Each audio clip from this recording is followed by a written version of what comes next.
여러분 예전에 그 도망친 노예들을 잡는 이야기를 다룬 추노라는 드라마가 있었습니다. 그 드라마에 보면 뭐 이런 내용이 나옵니다.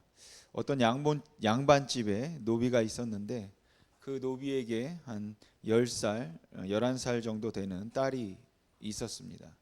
근데 그 노비가 부인과 딸과 함께 밤에 도망을 갑니다. 그러자 그 노비의 주인인 양반이 그 도망간 노비를 잡기 위해서 추노꾼을 고용하게 돼요. 그래서 이 추노꾼은 전문적으로 도망간 노예들을 잡는 사람들이죠. 그래서 굉장히 이 일에 전문적이고 또 뭐 싸움도 잘합니다. 그렇게 도망간 노비를 추적하던 추노꾼이 드디어 그 세 식구가 숨어 있는 주막을 덮치게 됩니다. 그리고 그 노비 아버지가 잡히면은 이제 뭐 죽도록 맞던지 아니면 진짜로 죽던지 그렇게 끝나는 걸 아니까 아내와 딸을 뒤로 숨기고 이제 자기가 맞서서 혼자 싸우죠. 근데 추노꾼은 뭐 전문가들이니까 프로니까 싸움이 안 되겠죠. 그래서 그 아버지는 추노꾼들에게 맞아서 머리가 깨지고 또 피도 막 흐르고 합니다. 그래도 그 아버지는 포기하지를 않습니다. 계속 맞으면서도 추노꾼들 다리를 붙잡으며 말립니다. 왜냐하면은 잡혀가면 이제 끝이니까 그런 것이죠.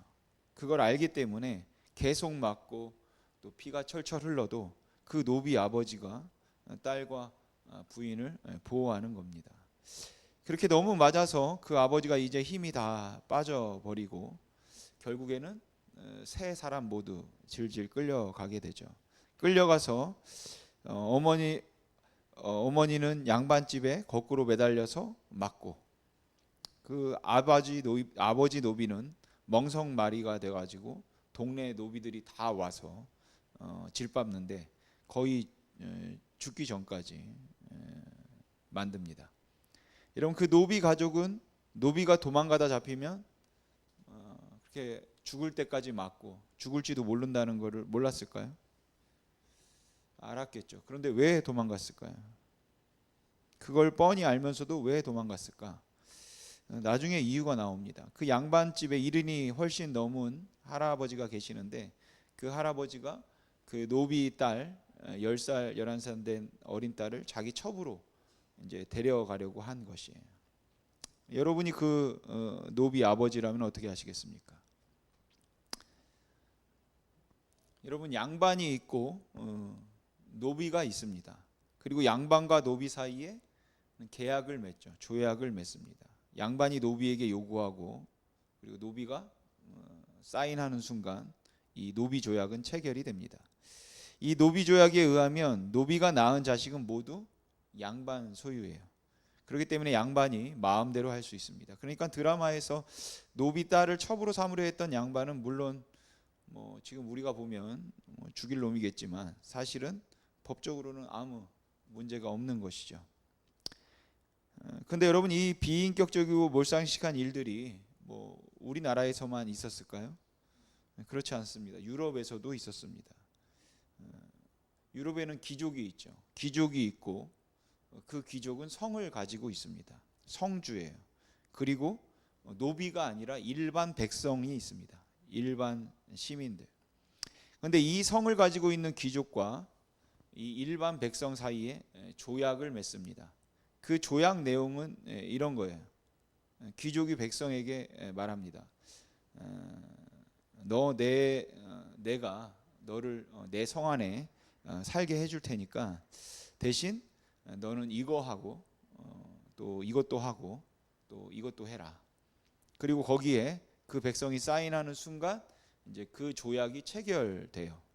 그렇게 조약이 체결되면 이제 백성은 성 안에서 살 수 있게 되고 대신 귀족이 요구한 요구 사항을 하나씩 다 들어줘야 합니다. 그런데 그 계약 문서에 뭐가 쓰여 있을까요?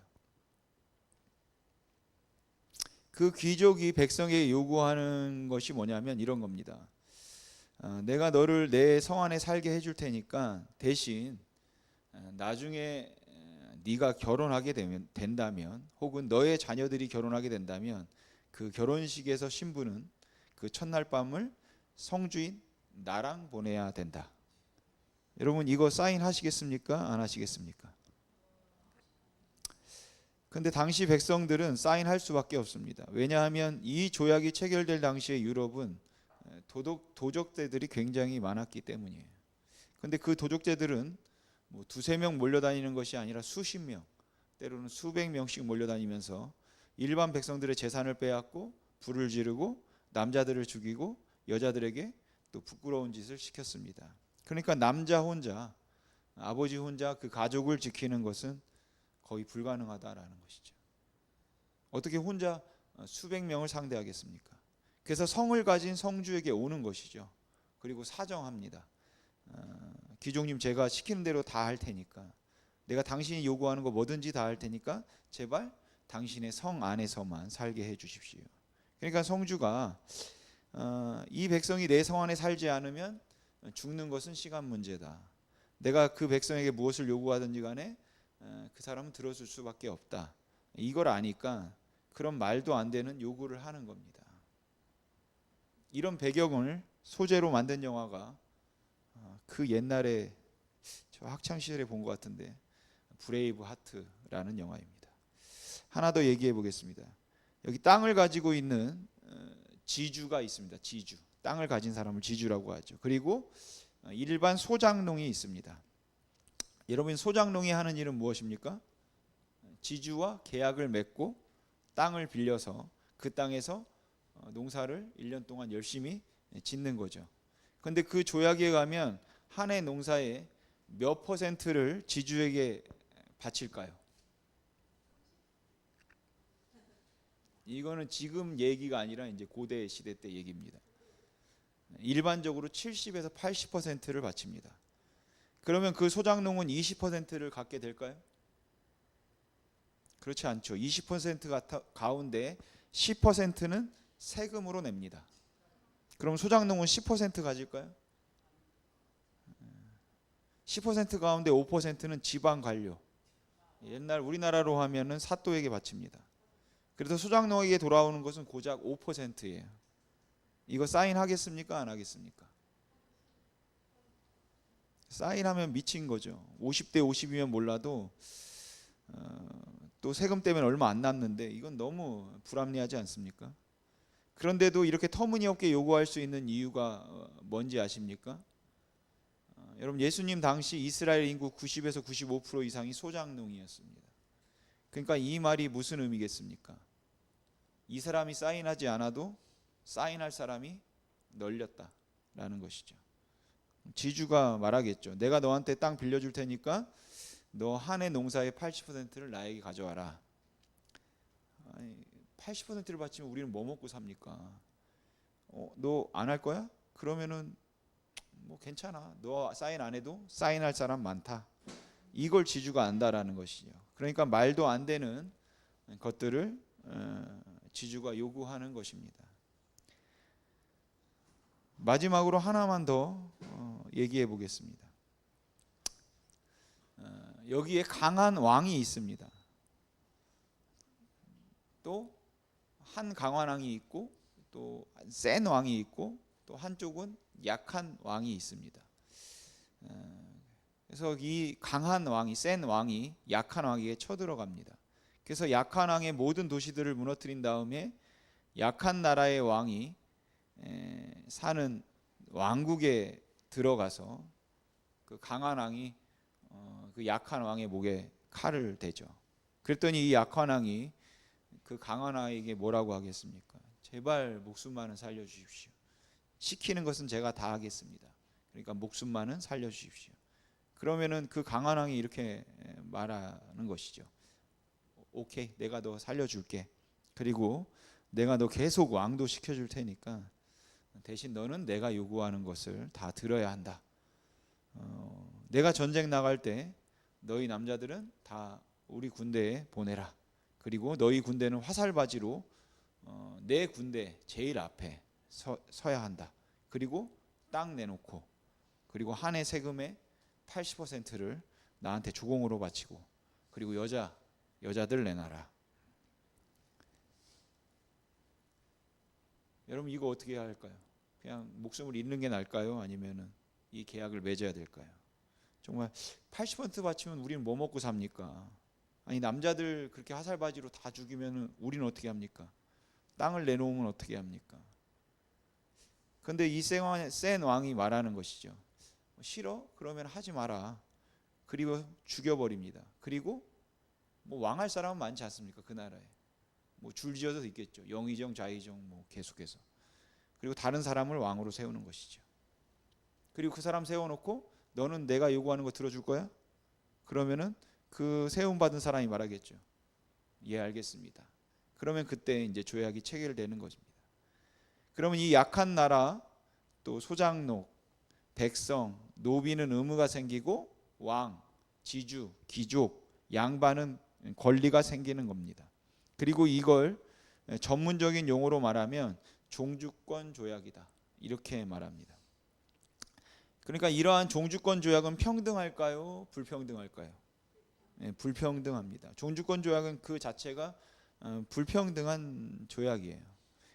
그리고 하나 더, 이 종주권 조약은 불평등한데 강자를 위한 겁니까? 아니면 약자를 위한 겁니까?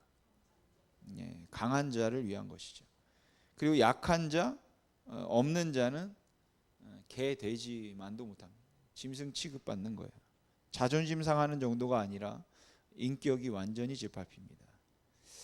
그런데 종주권 조약은 불평등하고 그렇게 철저하게 강한 자, 가진 자, 귀족을 위한 것이지 없는 자, 하층민, 약한 자의 편을 절대로 들지 않습니다.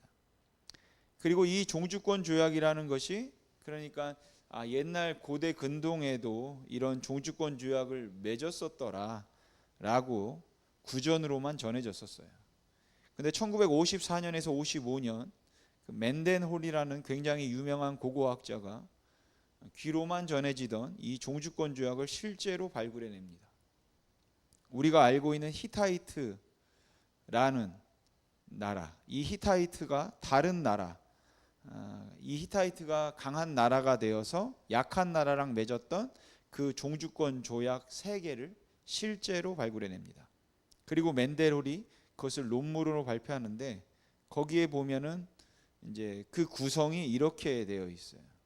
그러니까 종주권 조약은 아무렇게 맺는 것이 아니라 일정한 형식이 있다라는 것이죠. 그 일정한 형식은 전문, 역사적 서원, 일반적인 규정, 특별한 규정, 또 조약에 따른 축복과 저주, 조약 체결에 대한 증인, 후계자 승계, 문서의 낭독과 보관, 이런 식으로 이 형식이 되어 있습니다.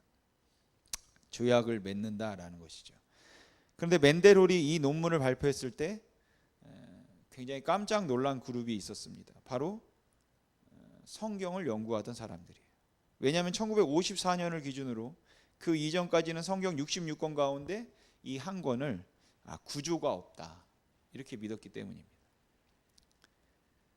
이 성경은 그 내용이 이 말했다가 저 말했다, 또 저 말했다 또 이 말했다, 도대체 종잡을 수가 없고 또 다른 65권의 성경 어디에도 비슷한 구조가 없었습니다. 그래서 사람들이 이 성경은 그냥 짜집기 된 거다, 이 성경은 성경으로 들어오면 안 될 것 같다 이렇게 말했고, 54년 이전까지는 이 성경은 강조되지도 않았고 또 잘 보지도 않았던 성경이었습니다. 그런데 1954년에 맨델홀이 그 논문을 발표했을 때 구조가 없다, 짜집기 됐다, 편집되었다는 그 성경의 1장부터 34장 전체가 히타이트 종주권 조약과 매우 유사한 구조로 되어 있었던 거예요. 그 성경이 바로 오늘 우리가 본문으로 본 신명기입니다. 그러니까 신명기는 어떤 성경입니까? 하나님과 이스라엘이 맺은 종주권 조약인 겁니다. 근데 여러분 앞에서 종주권 조약에 관해 설명했을 때 종주권 조약은 평등했습니까? 불평등했습니까? 불평등하죠. 그리고 종주권 조약은 강한 자를 위합니까? 약한 자를 위합니까? 강한 자죠. 그럼 약한 자의 인격은 짐승 취급받는 게 짓밟힙니다. 그런데 신명기가 종주권 조약입니다. 강한 자와 약한 자 사이에 맺은 계약, 강한 자를 위한 계약. 여러분, 이스라엘은 430년 동안 애굽에서 노예 생활을 하던 자들입니다. 집과 진흙으로 벽돌이나 만들었지 뭘 몰랐던 자들이에요. 그런데 하나님께서 은혜로 그리고 하나님의 그 크신 능력으로 그런 자들을 출애굽시키셔서 그 아무것도 모르던 자들에게 하나님이 직접 조약을 적어 오시더니 너 이거 지켜. 안 지키면은 돌아가라. 그 종주권 조약이 바로 신명기인 겁니다. 그런데 여러분, 지금 이 상황은 평등한 상황에서 평등한 조건을 가지고 너도 요구할 거 있으면 한번 요구해봐, 그런 게 아니라 하나님이 이스라엘 백성들을 애굽에서 건져내셔서 너무 불공평하게 하나님만 직접 요구사항을 적어 오시더니 너 이거 지켜라. 그리고 안 지킬 거면은 애굽으로 돌아가라 라고 하는 것이에요. 그리고 종주권 조약 자체가 불평등하고 강한 자 하나님을 위한 거고 약한 자 이스라엘을 위한 것은 아닙니다. 또한 지금 이스라엘은 하나님이 이스라엘에게 무엇을 요구하든지 간에 거부할 수 있을까요, 없을까요? 지금 광야에 있는데 어디로 갑니까? 다시 애굽으로 가면은 다 죽는 거죠. 아니 가다가 중간에 죽을지도 모릅니다. 다른 나라들한테. 그렇다고 광야에서 살 수도 없습니다. 그러니까 이 일방적인 요구에 응할 수밖에 없다라는 것이죠. 그런데 여러분, 신명기에 나오는 여러 내용이 나오지만 신명기에 이런 내용이 나오는데 여러분들이 기억나실지 모르겠습니다. 너희가 머리가 될지언정 꼬리가 되지 아니하며 꾸어줄지언정 꾸임받지 않고 모든 민족 가운데 모든 나라 가운데 너희를 뛰어나게 해주겠다. 이런 내용들이 나옵니다. 근데 이 문구는 사실은 하나님이 처음 쓰신 말이 아니라 맨덴홀이라는 고고학자가 발견한 논문집에 의하면 그 문구는 일반 종주권 언약에서 강한 나라가 약한 나라를 어르고 달랠 때 쓰는 표현이라는 것이에요. 근데 그 표현을 하나님이 그대로 가지고 와서 지금 이스라엘에게 말하고 있는 겁니다. 그러니까 일반 종주권 조약에서 정복한 왕이 정복당한 그 두렵고 두려움에 떠는 그 왕에게, 그 나라에게 말하는 것이죠. 나는 관대하다. 내가 너를 모든 나라 가운데 뛰어나게 해주겠다. 적군이 너를 치면 내가 내 군대를 보내 너를 보호해 줄 것이며 내가 너를 모든 나라 위에 뛰어나게 해주며 머리가 될지언정 꼬리가 되지 않게 해주며 내가 너희를 지켜 보호해 주겠다. 대신 땅 갖고 와, 여자 갖고 와, 이렇게 되는 것입니다. 그리고 이러한 종주권 언약의 문구를 하나님이 그대로 가지고 오셔서 지금 이스라엘 백성들에게 말씀하시는 것이에요. 내가 너희를 뛰어나게 해주겠다, 보호해 주겠다. 모든 나라 가운데 뛰어나게 해주며 머리가 될지언정 꼬리가 되지 않고 모든 질병, 전염병으로부터 내가 너희를 지켜주겠다, 보호해 주겠다. 그러면서 너 이거 해, 너 이거 지켜 라고 말씀하시는 종주권 조약이 신명기다라는 것이죠. 여러분, 종주권 조약은 불평등하고 강한 자를 위한 조약입니다. 그래서 이 종주권 조약에 약한 자, 이 정복당한 자를 위한 조약은 없어요. 철저하게 돈이 되었던 땅이 되었던 사람이 되었던 다 강한 자, 갑을 위한 조약입니다. 그러니까 하나님이 갑, 이스라엘이 을인 것이죠. 갑인 하나님이 이스라엘을 을로 만들어 놓으신 다음에 여러 가지를 요구하시는 것이에요. 그리고 지금 이스라엘은 하나님이 그들에게 무엇을 요구하든지 간에 그 광야에서 정말 오갈 데도 없는, 거부할 수 없는 상황이다라는 것이죠. 그때 하나님이 이스라엘에게 신명기에서 이렇게 말씀하시는 겁니다. 내가 너희를 모든 나라 가운데 뛰어나게 해주겠다. 적군으로부터 보호해주며 머리가 될지언정 꼬리가 되지 않게 해주며 꾸어줄지언정 꾸임받지 않게 해주며 모든 질병과 악질과 전염병으로부터 내가 너희를 보호해 줄게. 그러니까 일주일에 하루 쉬어라. 이걸 하나님이 요구하신다라는 것이죠. 그리고 하나님이 이렇게 말씀하시에요. 내가 너희를 보호해 주겠다. 너희를 뛰어나게 해주겠다. 너희를 지켜주겠다. 그러니까 부모를 공경해라. 여러분, 이 종주권 조약이라는 것은 하나님이 이스라엘에게 무엇을 요구하든지 간에 이스라엘은 거부할 수 없다라는 것을 여러분 기억하셔야 합니다. 그러니까 그런 상황 가운데 몰아넣으신 다음에 하나님이 요구하시는 게 뭐냐면 내가 너 지켜줄게. 내가 너 보호해줄게. 모든 질병으로부터 너 보호해줄게. 그러니까 일주일에 하루 쉬어 라는 것이에요. 여러분, 이스라엘 백성들은 430년 동안 애굽에서 노예 생활했습니다.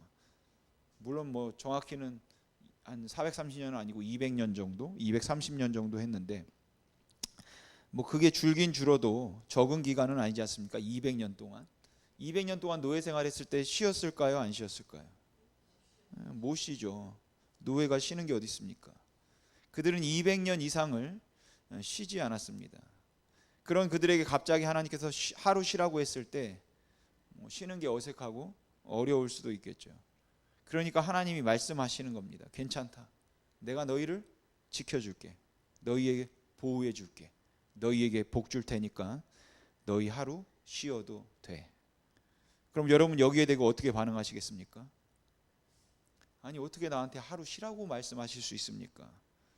어떻게 쉽니까 하나님? 이렇게 반응하는 게 맞습니까? 그렇지 않죠. 근데 하나님이 또 이렇게 말씀하십니다.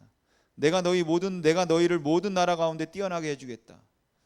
머리가 될지언정 꼬리가 되지 않게 해주고 모든 전염병으로부터 너희를 보호해 주겠다. 그러니까 부모 공경해라. 도적질하지 마라. 간음하지 마라. 이웃에게 거짓 증거하지 마라. 그리고 내 이웃의 아내와 물건을 탐하지 마. 너네 그것만 하면 내가 너희를 보호해 주고 너에게 복을 주고 너희를 모든 나라 가운데 뛰어나게 해주겠다. 여러분, 이분이 우리의 하나님이십니다. 여러분, 우리가 일주일에 하루를 쉬면, 이스라엘 백성들이 하루를 쉬면 하나님이 유익할까요? 이스라엘에게 유익할까요? 우리가 부모를 공경하면 그 영광을 하나님이 받으시나요? 그 유익은 누구에게 있습니까? 여러분, 간음하지 않으면 그 유익은 우리한테 있습니다. 근데 우리는 어떻게 생각하는지 아십니까? 알았습니다, 하나님. 말씀대로 살아드리니까 제발 그만 좀 말씀하십시오. 지겹습니다, 지겨워. 그만 말하고 우리가 좀 살아드리면 되잖아요. 그런 생각을 한다라는 것이죠. 그러니까 여러분, 이게 얼마나 웃기냐라는 것이죠. 마치 하나님은 우리랑은 상관없이 하나님을 위해서, 하나님의 영광을 위해서 우리에게 그렇게 말씀하시는 것처럼 우리는 그렇게 아주 하나님은 괴짜다, 아주 괴팍한 노인네다, 악한 신이다, 하나님을 그렇게 생각한다라는 것이에요. 그렇지 않습니다. 하나님이 그의 백성 이스라엘과 우리에게 주신 그 계명과 율법은 하나님을 위한 것이 아니라 우리를 위한 것이다라는 것이에요. 여러분, 하나님의 영광이 막 이렇게 쪼그라들어 있는데 우리가 일주일에 하루를 쉬면, 우리가 일주일을 하루를 안식일로 지키면 하나님의 영광이 확 이렇게 부풀어 오릅니까? 여러분, 일주일에 하루를 쉬면 하나님이 아니라 우리에게 유익한 겁니다. 간음하지 않으면 그 유익은 누구한테 있는 겁니까? 나한테 있는 것이죠. 그런데 우리는 하나님 그만 좀 말씀하시죠. 말씀대로 살아드리면 되잖아요. 이렇게 생각한다라는 것이에요. 여러분, 일주일에 하루를 쉬면, 부모를 공경하면, 간음하지 않으면, 남의 물건을 탐하고 조독질하지 않으면, 거짓 증언하지 않으면, 내 이웃의 아내와 물건을 탐하지 않으면, 우리가 남을 용서하면 그 유익은 우리한테 있다라는 것이에요. 여러분, 정말 말씀대로 살면 그 유익은 누구한테 있냐면 하나님에게 있는 것이 아니라 우리에게 있는 겁니다. 그런데 이 종주권 조약의 형식이 신명기에도 있지만 레위기에도 조금 있습니다. 그 레위기 19장에 하나님께서 이렇게 말씀하세요. 내가 너희를 부자 되게 해주겠다. 모든 나라 가운데 뛰어나게 해주며 꾸어지을진저 꾸지 않게 해주며 머리가 될지언정 꼬리가 되지 않게 해주겠다. 모든 질병과 전염병으로부터 내가 너희를 보호해 줄게. 그러니까 추수할 때 밭의 모퉁이는 좀 남겨둬라. 여러분, 우리가 사는 이 세상에서 부자가 되려면, 돈을 많이 벌려면 추수할 때 어떻게 해야 합니까? 예, 그냥 모퉁이까지 아주 싹싹 다 긁어야죠. 근데 하나님은 바보십니까? 봅니다. 내가 너희 부자 되게 해줄 테니까 추수할 때 밭에 모퉁이는 남겨둬라. 여러분, 우리가 사는 세상은 이렇게 말하지 않습니다. 밭에 모퉁이까지 싹싹 비워야 성공하고 부자 된다라고 가르쳐요. 그러나 바보 같은 하나님은 그렇게 말씀하지 않습니다. 내가 약속한다. 내가 너 부자 되게 해줄 테니까, 그러니까 너의 생계를 내가 책임질 테니까 밭에 모퉁이는 남겨둬라. 근데 그렇게 하라고 하신 이유가 뭐였냐면, 너희 땅에 가난한 사람이 있고 나그네가 있고 고아가 있고 과부가 있고, 걔네들은 뭐 먹고 사냐. 그러니까 걔네들을 위해서 조금만 남겨줘라. 근데 여러분, 그렇게 모퉁이를 남겨두면 이스라엘에 있는 모든 가난한 사람, 뭐 나그네, 고아, 과부, 뭐 이런 사람들 다 배불리 먹을 수 있습니까? 모퉁이는 작아서 그냥 허기를 면하는 정도예요. 근데 하나님이 그것만 해도 복을 주시겠다는 겁니다. 그리고 그 다음에 이런 내용이 나오죠. 여러분, 추수하다가 이삭이 땅에 떨어질 수 있습니까? 없습니까? 예, 있죠. 여러분, 추수할 때 이삭을 베어 모은다고 한다면 멀리서 던지는, 막 이렇게 모으는 곳에서 멀리서 휙휙 던지는 사람 없겠죠. 떨어지지 않게 조심조심해서 가져가서 모아가지고 뭐 묶고 하겠죠. 그러나 그렇게 해도 뭐 떨어질 수는 있는 겁니다. 근데 여기서 알 수 있는 건 뭐냐면, 곡식을 추수할 때 다 조심하니까 떨어지는 이삭의 양이 그리 많지 않다라는 게, 적다라는 거예요. 근데 하나님이 뭐라고 말씀하십니까? 내가 너희 부자 되게 해줄 테니까 그 대신 추수하다가 그 곡식이 땅에 떨어지지 않냐? 그러면 그 손에다가 스카치 테이프 쫙 감아가지고 니네 머리카락 방에서 잡듯이 아주 싹싹 다 주워야 된다. 그래야 너 부자 된다. 야, 세상이 그렇게 호락호락하지 않냐? 그냥 아주 싹싹 한 톨도 흘려서는 안 돼. 이렇게 말씀하십니까? 뭐라고 말씀하십니까? 땅 위에 떨어진 이삭 그냥 좀 놔둬라. 줍지 마라. 왜 그렇습니까? 너희 땅에 가난한 자들이 있다. 나그네 있다. 고아와 과부 있다. 걔네들 위해서 그것들 좀 남겨둬라. 여러분, 그 적은 양 먹어도 양이 안 찹니다. 그냥 허기만 면하는 정도겠죠. 그런데도 하나님이 그 정도만 해도 내가 너희들 지켜줄게, 보호해줄게, 복을 주시겠다라는 것이에요. 여러분, 하나님이 또 뭐라고 말씀하시는지 아십니까? 신명기 20장에 보면 전쟁에 나갈 때 어떻게 해야 한다라는 것이 나옵니다. 근데 거기 보면 하나님이 이렇게 말씀하세요. 적군과 싸울 때 그들의 말과 병거와 병력이 너희보다 많을지라도 새 집을 짓고 낙성식 못한 자가 있으면 돌려보내라. 포도원을 만들고 아직 첫 열매를 따지 못한 사람이 있느냐? 그런 사람은 집으로 돌려보내라. 여자와 약혼하고 결혼하지 못한 자가 있느냐? 그런 자도 돌려보내라. 두려워 떠는 자가 있느냐? 그도 집으로 돌려보내라. 그렇게 다 돌려보내서 병력이 모자라도 내가 너희를 이기게 해주겠다. 내가 너희 지켜줄게 라고 말씀하시는 것이 여러분, 우리 하나님이시다라는 겁니다. 여러분, 이런 하나님 어떻습니까? 멋지지 않습니까? 그런데 우리는 어떻게 생각하냐면, 그만 말씀하십시오. 아유, 알겠습니다. 지킬게 이렇게 생각한다라는 거예요. 여러분, 하나님께서 우리에게 말씀을 주신 이유는 오늘 우리 본문 말씀, 그게 우리에게 주신 말씀의 이유입니다. 말씀을 주신, 우리 다시 한번 같이 한번 읽어보겠습니다. 시작.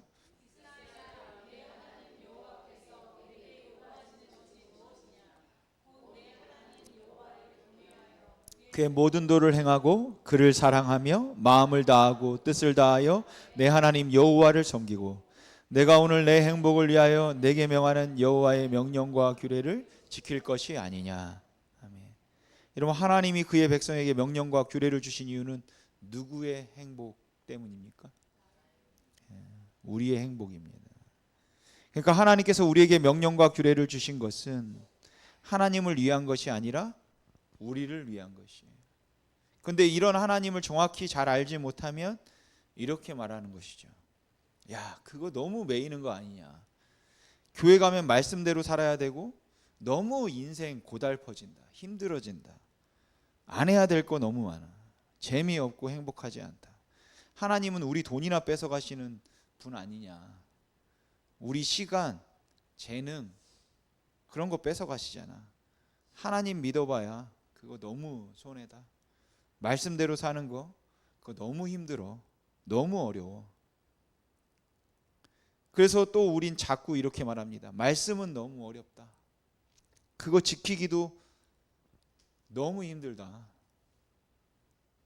이렇게 말해요. 우리 신명기 30장으로 한번 가보겠습니다. 신명기 30장 11절에서 13절 말씀 우리 같이 한번 읽어보겠습니다. 시작. 내가 오늘 내게 명령한 이 명령은 내게 어려운 것도 아니요 먼 것도 아니라 하늘에 있는 것이 아니니 내게 이르기를 누가 우리를 위하여 하늘에 올라가 그의 명령을 우리에게로 가지고 와서 우리에게 들려 행하게 하려 할 것이 아니요 이것이 바다 밖에 있는 것이 아니니 내가 이르기를 누가 우리를 위하여 바다를 건너가서 그의 명령을 우리에게로 가지고 와서 우리에게 들려 행하게 하려 할 것도 아니라. 아멘.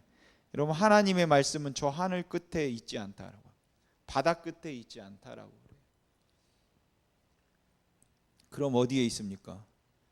그 다음 말씀에 나옵니다. 같이 읽겠습니다. 시작. 오직 그 말씀이 내게 매우 가까워서 내 입에 있으며 내 마음에 있은즉 내가 이를 행할 수 있느니라. 아멘. 어디에 있습니까? 우리 마음에 있어요. 그러니까 이 마음에 있는 말씀을 내가 그대로 살지 못하는 이유는 어려워서입니까? 무엇이 없기 때문일까요? 마음이 없는 겁니다. 그러니까 여러분, 하나님 말씀 너무 어려워서 모르겠습니다. 도대체 제가 말씀대로 살고 싶은데 이 말씀이 이게 기준이 웬만해야죠. 내가 말씀을 또 이해를 못 해가지고 제가 말씀대로 못 살겠습니다. 여러분, 그것은 다 거짓이다라는 것이죠. 그 말씀은 하늘 끝에 가서 가져올 것도 아니고 바다 끝에 가서 가져올 것도 아니라고 말씀하고, 사실 우리에게 정직한 것은 이것이겠죠. 하나님, 제가 싫습니다. 내가 왜 말씀대로 저 사람을 왜 용서합니까? 저놈이 나한테 어떻게 했는데, 얼마나 나한테 저주의 말을 퍼부었는데, 내가 그때 하나님 어떤 기분 들었는지 아시지 않습니까? 왜 나보고 용서하라고 하십니까? 저 싫습니다. 저는 싫으니까 그런 말은 하지 마십시오. 여러분, 이게 정직한 것이죠. 왜 내가 한 달 동안 열심히 번 돈, 내 피 같은 돈을 내가 왜 나눠줍니까? 하나님, 난 싫습니다. 하나님, 그러니까 나한테 그렇게 말씀하지 마세요. 하나님, 내가 그렇게 살기 싫습니다. 아파트 얼마나 한다고 하나님 몇 개 사면 어떻습니까? 이 인생 얼마나 된다고 좀 돈 있으면 즐기면서 사는 거지. 그 돈 싸질고 갈 것도 아닌데 능력 좀 있으면 즐기고 사는 거지. 뭘 그걸 가지고 그럽니까? 전 싫습니다. 이런 말씀대로 못 산다면 이게 자신에게 정직한 것이죠. 이런 말씀은 하늘에 있는 것이 아니라 바다 끝에 있는 것이 아니라 내 마음에 있다라는 것이에요. 그러니까 내가 하지 못하는 이유는 뭡니까? 마음이 없다라는 것입니다. 누가 오늘 이렇게 하나님 앞에 좀 정직하게 나아가시겠습니까? 누가 오늘 이 마음을 쳐서 오늘 이 말씀 앞에 주께 복종하시겠습니까? 이 하나님의 말씀을 오늘 누가 여러분 중에 내 삶의 기준으로 삼으시겠습니까? 여러분, 우리 하나님은 갑이라고 해서 의린 우리를 막 대하지 않습니다. 여러분, 일주일에 하루 쉬어라, 간음하지 말아라, 이 말씀이 이해하기가 어렵습니까? 도둑질하지 말아라, 거짓 증거하지 말아라, 이해가 안 되나요? 하늘 끝에 있는 말씀인가요? 여러분, 우리 하나님은 정말 우리를 막대하지 않아요. 야, 전쟁 나갈 때도 새집 짓고 못 들어간 사람, 결혼 약혼하고 결혼 못한 사람, 과일나무 심고 열매 못 먹은 사람, 두려워 떠는 사람 다 돌려보내. 사람 없다고 너희 지지 않는다. 내가 너희보다 앞장서서 싸운다. 여러분 그분은 인격으로 우리를 대하신다라는 거예요. 우리 인생을 가지고 여러분 장난치시는 분이 아니십니다.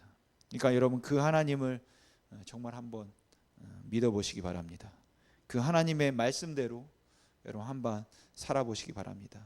그 말씀은 여러분 멀리 있지 않습니다. 하늘 끝에 있는 것이 아니라 바다 끝에 있는 것이 아니라 내 마음에 있다라는 것이에요. 내 마음을 다스려 그 하나님의 말씀에 순종하며 나아가기를 소망합니다. 바라기는 저희 모두가 이 인격적인 하나님을 신뢰하여 그 하나님의 계명이, 그 하나님의 말씀이 나를 위한 것이, 나를 위한 거다라는 것을 잊지 않아 항상 그 안에서 하나님의 뜻을 발견하고 마음을 다스려 순종함으로 우리 인생 가운데 임하는 하나님의 그 놀라우시고 풍성하신 복을 누리시기를 주님의 이름으로 소망합니다.